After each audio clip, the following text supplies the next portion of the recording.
সরকার নতুন কোনো কিছু করেনি, বহু পুরনো সিদ্ধান্ত এই সরকার বাস্তবায়ন করেছে।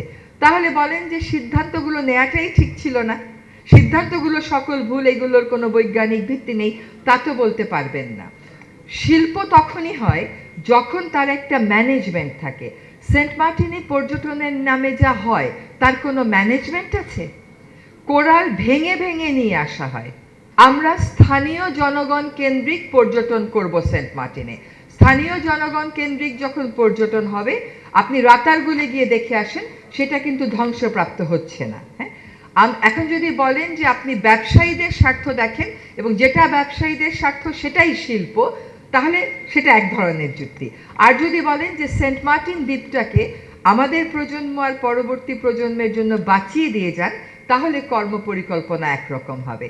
পর্যটন শিল্পকে বাঁচাতে গিয়ে যেই জিনিসটাকে কেন্দ্র করে পর্যটন শিল্প বাঁচে, সেটাকেই আপনি যদি ধ্বংস করে ফেলেন, তাহলে আর পর্যটন শিল্প আপনি কেমন করে বাঁচাবেন? যদি আপনি মনে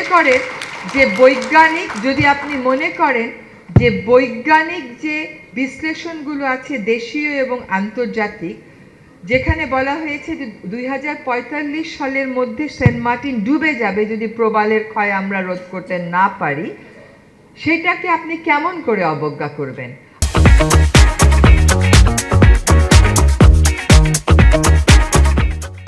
আপনি 8,000 মানুষের দ্বীপে পর্যটনের নামে প্রতিদিন 10,000 লোক ঢুকাবেন। আপনি যদি ওই দ্বীপের বাসিন্দা হতেন, আপনার কেমন লাগতো? আপনি যাদের হয়ে প্রশ্ন করছেন, সেই জাহাজ ব্যবসায়ীরা, সেই হোটেলের মালিকেরা, তারা কি সেন্ট মার্টিনের মানুষ? আমরা স্থানীয় জনগণ কেন্দ্রিক পর্যটন করব সেন্ট মার্টিনে। স্থানীয় জনগণ কেন্দ্রিক যখন পর্যটন হবে, আপনি রাতারগুলে গিয়ে দেখে আসেন, সেটা কিন্তু ধ্বংসপ্রাপ্ত হচ্ছে না। হ্যাঁ, এখন যদি বলেন যে আপনি ব্যবসায়ীদের স্বার্থ দেখেন এবং যেটা ব্যবসায়ীদের স্বার্থ সেটাই শিল্প, তাহলে সেটা এক ধরনের যুক্তি। আর যদি বলেন যে সেন্ট মার্টিন দ্বীপটাকে আমাদের প্রজন্ম আর পরবর্তী প্রজন্মের জন্য বাঁচিয়ে দিয়ে যান, তাহলে কর্মপরিকল্পনা একরকম হবে।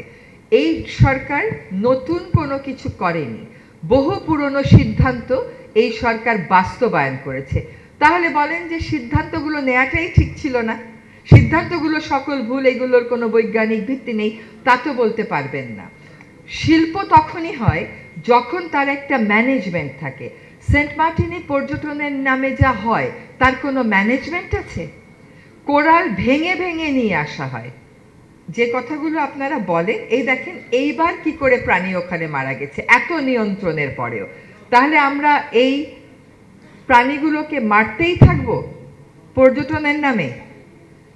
আপনারা তো সবসময় রিপোর্ট করেন অনিয়ন্ত্রিত পর্যটনের কারণে কক্সবাজারে যাওয়া যাচ্ছে না।